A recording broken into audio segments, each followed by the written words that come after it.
trabalho que o Spinelli já desenvolve, difusão de informação, de conhecimento, de valor, né? A gente vai tratar agora do que seria o divisor de águas da questão da insalubridade e da periculosidade para as radiações ionizantes. E com a palavra Spinelli, que é autoridade no assunto. Perfeito, vamos lá. Na verdade, a insalubridade, ela parte da premissa de uma possível dano à saúde do trabalhador ou da trabalhadora, né? Então, se o trabalhador tem atividade com radiação ionizante, primeiro ponto importante, se ele tem atividade com radiação, ele é considerado um indivíduo ocupacionalmente exposto. E aí nós temos que dar toda uma situação de trabalho, de proteção radiológica, para otimizar a exposição do trabalhador à dose de radiação, né? E aí a insalubridade, ela vai acontecer numa situação em que se o indivíduo está fazendo sua prática de trabalho, se expor à radiação acima dos limites recomendados pela Comissão Nacional de Nuclear, na norma 301, né, que está na página da CNEM, a norma lá, né? Então você tem insalubridade, ou seja, está tendo uma exposição excessiva e aquilo pode gerar alguma probabilidade de dano à saúde do trabalhador. Regra geral, se os profissionais da área de saúde particularmente trabalham com proteção radiológica de forma adequada, ou seja, utilizando os princípios da justificação, toda atividade tem que ser justificada com radiação, a utilização, toda a prática de trabalho tem que ser otimizada e respeitando o limite de exposição, dificilmente você vai ter uma caracterização de insalubridade.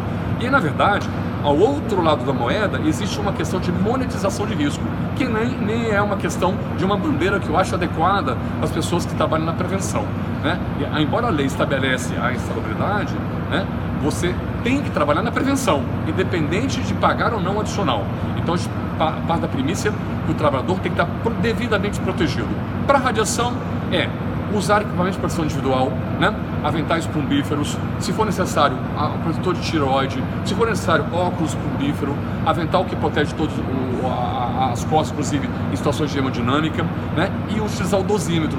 O dosímetro não é proteção de radiação, mas é um indicador se a pessoa teve ou não teve exposição à radiação.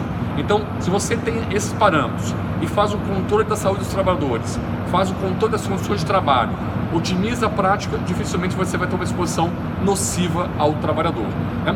A questão da periculosidade, na verdade, ela aconteceu em 1987, né, através de uma portaria, na época 3393, depois ela foi revogada para a portaria 496, depois ela voltou com a portaria 518, em vigência até hoje, e determinou a periculosidade para trabalhadores que têm atividade ou trabalham em áreas de risco. E aí, uma coisa muito importante, quando nós falamos agora sobre a insalubridade, eu citava na minha referência a Lei 6.514 das NRs, a NR15, o anexo 5, que trata sobre radiação ionizante. Quando a portaria estabeleceu periculosidade por radiação, ela partiu da premissa que, considerando que qualquer exposição à radiação seja potencialmente prejudicial à saúde. E aí nós temos um problema técnico, porque periculosidade, que a gente conhece na nossa legislação, que é por inflamáveis, explosivos e eletricidade, a radiação ela entrou num contexto diferenciado, né? Então, na verdade, o considerando da própria portaria, ele é distoante do entendimento da NR16, que é atividade de risco potencial à vida, né? Então, não é a saúde seria insalubridade. Então, nesse aspecto, existe uma portaria que estabeleceu o adicional de periculosidade, né? E a gente está, inclusive, no processo na Fundacentro, eu coordeno um grupo de trabalho, estamos fazendo uma revisão dessa portaria, né, no sentido de dar, de fato, a caracterização. A radiação pode produzir a morte no trabalho? Pouco provável.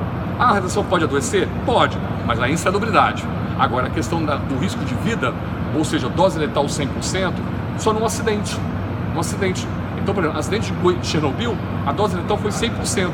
Todas as pessoas que trabalham em Chernobyl, no atendimento à emergência, morreram. Ok? Dose letal 100%. Goiânia, dose letal 50%. 8 pessoas contaminadas, 4 morreram. Então a gente pode ter situação de morte, pode, em doses agudas, em acidente. Então não é admissível, em prática de trabalho, um risco à vida para a radiação.